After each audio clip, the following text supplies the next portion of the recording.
Icône pour vous servir, bienvenue sur ma chaîne. Les escaliers, cela semble vraiment tout bête et ils font partie intégrante de notre vie. On en utilise partout sur toute la planète et ils nous permettent d'accéder à différents niveaux d'un bâtiment. Mais ils ont aussi une histoire. Il existe des escaliers tellement dangereux qu'ils sont interdits. Et savez-vous où se trouve le plus grand escalier du monde et le nombre de marches qu'il possède La réponse dans cette vidéo. Préparez-vous à être surpris. Générique.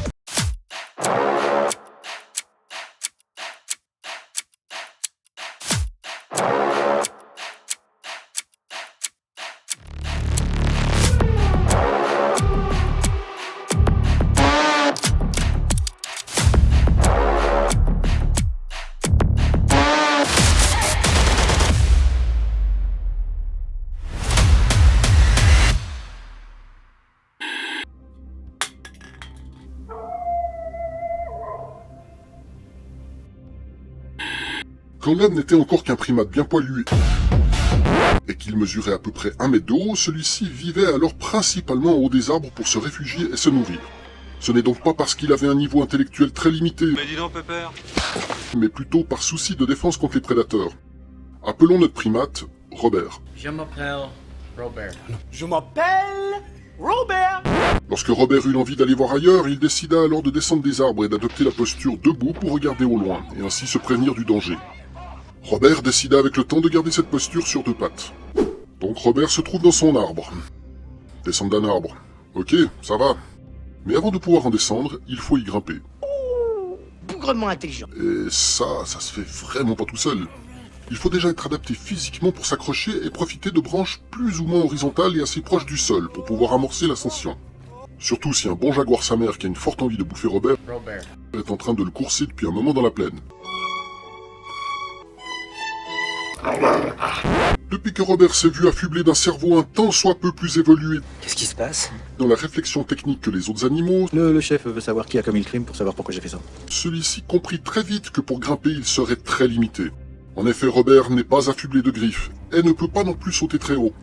Et pour l'aider dans cette tâche, il fallait qu'il utilise des sortes d'objets du quotidien qu'il adaptait, lui permettant ainsi de gravir sur certains espaces élevés, le protégeant ainsi beaucoup mieux lui et son clan contre bon nombre de prédateurs. Et oui, il fut un temps où nos lointains ancêtres faisaient partie intégrante de la chaîne alimentaire. Gentil minou. Pour en arriver là, Robert dut se mettre à analyser inconsciemment sa façon de marcher, qui consistait, grosso merdo, à mettre un pas devant l'autre. Ainsi, Robert remarque que pour monter plus facilement sur un espace assez haut, il fallait simplement mettre un autre objet de taille moyenne devant, lui permettant ainsi de monter plus rapidement en divisant la hauteur à gravir par 2, mais aussi en multipliant par 2 le nombre de pas. Donc, monter plus facilement avec plus de pas, et évidemment sans utiliser les mains, du fait qu'il se tenait debout. Le nom de escalier provient du mot latin scalarium, qui devint par la suite scala, qui voulait dire escalader, qui inspira le nom pour échelle, qui dériva pour devenir le mot escalier. Vous me suivez là parce qu'on n'a pas fini de grimper. L'escalier le plus vieux connu jusqu'à ce jour se trouve en Turquie, sur le site archéologique de Göbekli Tepe, le datant ainsi d'il y a environ 12 000 ans. Attendez un instant. Donc, si je résume bien, il y a 12 000 ans, on savait faire un escalier, mais on n'avait pas la roue. Ok. C'est dans ce genre de cas de figure qu'on se dit que l'homme ne sait pas toujours faciliter la vie. Car il faut savoir que même il y a 4000 ans, quand on construisait les pyramides, l'homme ne connaissait toujours pas la roue. C'est fou ça. C'est fou quand même, hein. Donc le premier escalier est au moins 3 fois plus vieux que la roue. Reprenons le sujet. Donc notre ami Robert qui inventa les prémices de l'escalier découvre qu'on peut diviser l'effort par le nombre de marches que l'on installe devant un obstacle à franchir. Robert était alors loin de se douter que cette découverte rendrait service à l'humanité tout entière. En effet, si l'on compare un escalier et une rampe, la rampe demande beaucoup plus de surface au sol qu'un simple escalier de quelques marches, et aussi beaucoup plus de matériaux. De plus, l'escalier est beaucoup plus aisé à gravir car il est composé de surfaces plates, réduisant ainsi la torsion des chevilles. Avec les millénaires, l'escalier devient une œuvre architecturale à part entière. Pour les bâtiments les plus prestigieux, les escaliers se retrouvent richement décorés et sont designés de manière très artistique pour impressionner ceux qui les gravissent. Ce genre d'escalier a un nom. L'escalier d'apparat. Il devient ainsi un ouvrage d'art à part entière que même l'invention de l'ascenseur en 1853 par l'américain Otis ne réussira pas à détrôner. Ainsi, on trouve beaucoup d'escaliers dans toutes sortes d'édifices religieux, pour symboler une sorte d'ascension spirituelle. Parmi les plus grands architectes qui ont édifié des escaliers de prestige, on trouve le célèbre Leonardo da Vinci, qui créa l'escalier en double hélice du château de Chambord. J'ai déjà fait une vidéo sur la vie de ce personnage totalement badass que je vous mets en lien ici. Petite parenthèse, l'ascenseur ne pourra jamais remplacer un escalier, car la loi oblige d'avoir un escalier de secours en cas d'incendie, et de ce fait de ne surtout pas utiliser les ascenseurs lors d'une évacuation. Et aussi, toujours dans le cas d'une alerte réelle, il vous faut descendre ces escaliers sans courir, et sans sauter les marches. Il faut savoir aussi que la partie la plus solide d'un bâtiment se trouve généralement là où se trouve la cage d'escalier. Sauf si votre escalier se trouve suspendu à l'extérieur du bâtiment, évidemment. Fin de la parenthèse. Je ne vais pas me la jouer médecin des familles, mais l'escalier est considéré comme un des meilleurs facteurs d'exercice pour votre cardio. Tu n'aimes pas faire des pompes? Tu n'aimes pas montrer tes pauvres petits pectos mal gonflés au fitness? Tu n'aimes pas montrer ton physique de course génétiquement modifié? Tu n'aimes pas... Alors, vous voulez boire quelque chose? Ce genre d'exercice régulier qu'est l'escalier apporte beaucoup plus que vous ne le pensez à votre santé.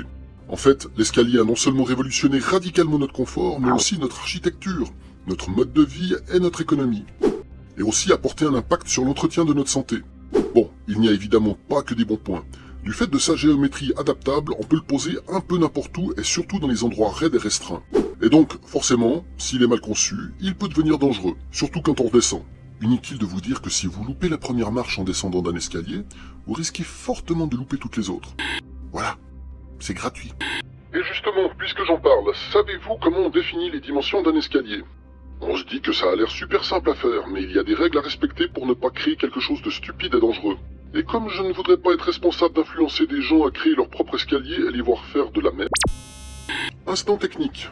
Pour définir votre escalier, il vous faut partir sur un modèle de dimension de marche que l'on appelle la foulée. Une foulée comprend la mesure de 2 hauteurs de marche et une mesure de profondeur de marche, que l'on appelle aussi le giron.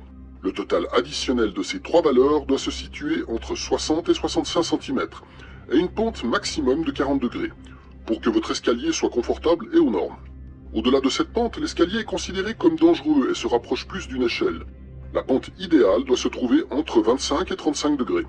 Je pense que ce genre de calcul devait manquer à Robert lorsqu'il taillait ses blocs de pierre.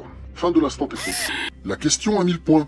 Selon vous, quelle est la différence entre un escalier et une échelle? Vous avez 5 secondes.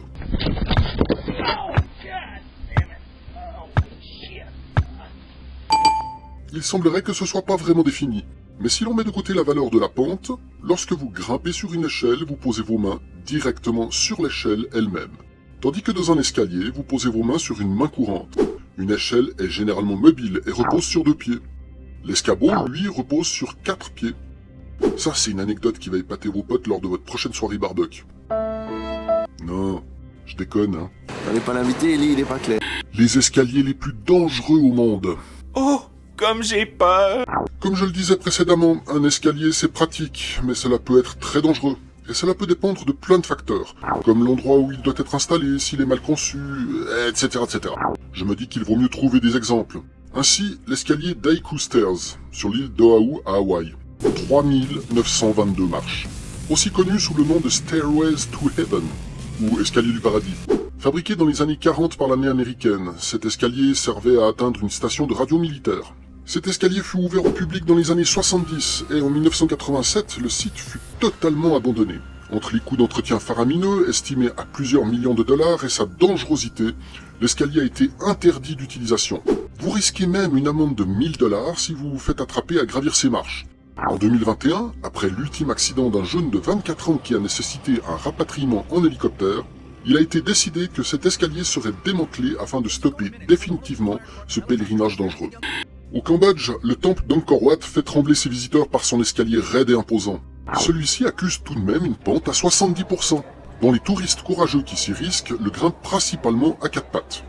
La liste des accidents de personnes grimpant cet escalier ne sont pas répertoriés à ce jour, ceci surtout afin de ne pas impacter le tourisme de cette région.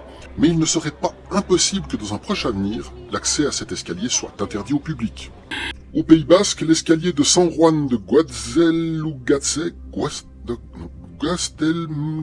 j'espère que je prononce juste, a servi de décor à la série Game of Thrones, tant son décor sonne dans le fantastique. Cet escalier n'est pas très long, 241 marches précédées d'un magnifique pont de pierre, vous menant tout droit à l'église du même nom.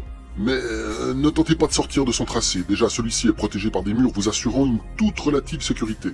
Le terrain en dehors de ce tracé est passablement accidenté. Pourquoi construire une église à cet endroit? Et pourquoi toujours mettre des escaliers pour atteindre ces édifices religieux? Tout simplement pour rappeler aux fidèles que le chemin pour atteindre le paradis est parsemé d'embûches. Beaucoup plus près de nous, la montagne de Buren, en Belgique, 374 marches à 30% d'inclinaison vous attendent dans un quartier de la ville de Liège. Il fait partie des meilleurs spots touristiques de cette ville. C'est d'ailleurs aussi un spot d'entraînement très prisé pour les sportifs tels que les adeptes du trekking, les coureurs et surtout les descendeurs downhill en VTT. En parlant de downhill, en 2021, un adolescent de 13 ans sans casque tente la descente de cet escalier et fait une lourde chute. Des blessures graves, mais il s'en sortira. Je n'ai absolument rien contre ce genre de sport, mais le manque de réflexion de ce genre de personnes sur l'équipement qu'ils devraient avoir pour entreprendre ce genre d'exploit me sidère. Je le dis car j'ai aussi personnellement pratiqué ce sport auparavant, et tout particulièrement les escaliers de ce type. Cet escalier reste dangereux, même pour les piétons. Sa pente reste atypique. Néanmoins, plusieurs petits paliers à moyenne distance devraient vous retenir en cas de chute. Parmi les escaliers les plus fascinants que l'on puisse trouver sur Terre, on peut trembler en voyant les escaliers spirales de Taihang Mountain en Chine. Ceci vous permet de gravir une falaise de 92 mètres de haut. Au menu, vent, vertige, tremblement de la charpente, etc. etc. Et d'ailleurs, pour le gravir, vous devez signer une décharge comme quoi vous avez moins de 60 ans, que vous n'êtes pas cardiaque, et que vous êtes en forme pour entreprendre ce genre d'escalade. Au 89R Joaquim Silva à Rio de Janeiro, vous vous retrouverez au bas de l'escalier Celarion, conçu par l'artiste George Celaron. L'escalier fait 4 mètres de large et 125 mètres de long. L'originalité de cet escalier, c'est qu'il est composé de plus de 2000 morceaux de faïence provenant de la Terre entière, faisant de lui une œuvre inégalable sur Terre. Pour ceux qui sont déjà allés à Rio, et qui l'ont déjà gravi, je vous envie. Ça me plairait bien de gravir une œuvre de ce genre. L'escalier du Titanic, vous le connaissez, on l'a vu dans le film du même nom de James Cameron. On sait qu'il n'a pas résisté au naufrage et au séjour dans l'eau. Et le mythe de la fameuse horloge comme quoi celle-ci aurait été volée par un précédent visiteur avant la découverte de l'épave en 85 est totalement fausse. Pour des raisons de sécurité, les robots n'ont pas pu se rendre dans le fond de la cage d'escalier et encore moins fouiller au fond de celle-ci. L'horloge est sûrement disloquée, corrodée en 1000 pièces et enfouie sous la vase et les déchets. Les rares photos de ce célèbre escalier du Titanic avant son naufrage n'ont jamais existé. Celles que l'on trouve sur internet sont celles de son jumeau l'Olympique, donc la copie conforme de celui du Titanic. Mis à part sa notoriété, cet escalier n'a rien de vraiment très surprenant. Celui-ci est au format standard du design de cette époque. Seule son histoire courte et le film du même nom ont fait de lui un mythe. En revanche, quelque chose que beaucoup de monde ignore à propos de cet escalier, c'est qu'il y en avait 2 sur chaque bateau. Nani ? Et oui, celui que tout le monde appelle le grand escalier du Titanic était en fait appelé escalier principal à l'époque de la mise en chantier, et il se trouvait à l'avant du bateau. Le deuxième, situé à l'arrière, était appelé escalier des premières classes. Il était réservé, effectivement, à l'élite de la société. 2 escaliers identiques sur le même bateau, je suis sûr que nombre d'entre vous l'ignoraient. Et c'est normal, pour rendre quelque chose d'unique et légendaire, il faut qu'il n'y en ait qu'un. Il ne peut en rester qu'un. La symbolique de l'escalier se retrouve dans bon nombre d'histoires et de légendes de toute époque, symbolisant ainsi une épreuve de courage pour celui qui s'y engage. Comme un rite de passage pour mériter la vérité, que tout un chacun vit comme une épreuve de force et de témérité. Plus l'escalier est long et périlleux, plus le but recherché est difficile. Ceux qui le méritent se retrouvent toujours en haut, et les moins méritants restent en bas. On retrouve ce principe dans les concepts de religion avec le paradis et l'enfer, et d'ailleurs le chemin qui mène au paradis est souvent illustré par un escalier à gravir. Une fois l'escalier franchi, vous accédez à un autre espace, une autre infrastructure, un lieu différent dont l'escalier symbolise la frontière physique de ces 2 espaces. J'en parlais avant le générique, l'escalier le plus long du monde, devinez où il se trouve? Eh bien c'est en Suisse. Ce n'est pas cet escalier où je me trouve maintenant, l'escalier le plus long du monde se trouve à Niesen, en Suisse, dans les Alpes bernoises. 11 674 marches sur une distance de 1723 mètres. Il s'agit de l'escalier de secours et d'entretien d'un funiculaire. D'ailleurs, si le cœur vous en dit, une course est organisée chaque année pour le gravir, réunissant les trekkers les plus émérites. Il est officiellement inscrit au Guinness comme le plus long du monde. L'escalier où je me trouve actuellement se situe aussi en Suisse, à Montreux. Il s'agit de l'escalier du Télégraphe, considéré aussi comme un chemin de montagne. 1055 marches vous attendent pour rejoindre le site de Glion. Ce sentier suivait la ligne du Télégraphe à la fin du XVIIIe siècle, comme le raconte très sommairement le site de mymontreux.ch. L'impératrice Sissi arpentait régulièrement pour rejoindre l'hôtel du Riguier vaudois. Cet escalier est non seulement très basique, mais dégage aussi quelque chose de fantastique de par sa forme, son tracé sinueux et son histoire, tout en donnant une vue magnifique sur la région. Essayez-le en automne, lorsque la végétation est moins dense, pour profiter pleinement de la beauté vertigineuse du lieu. À toutes les époques, et pour le futur, l'escalier restera à jamais une invention qui aura traversé les âges avec sagesse. L'homme peut devenir aussi moderne qu'il le souhaite, aussi avancé technologiquement qu'il le veuille vraiment. Les escaliers feront toujours partie de son univers. Il est irremplaçable comme une identité physique de frontières, d'exploits, d'aventures et de changements d'univers. Sur ce, cette vidéo est maintenant terminée. Likez, abonnez-vous et faites comprendre à YouTube que vous en voulez encore de ce genre de vidéos. Et activez les notifications. Ciao!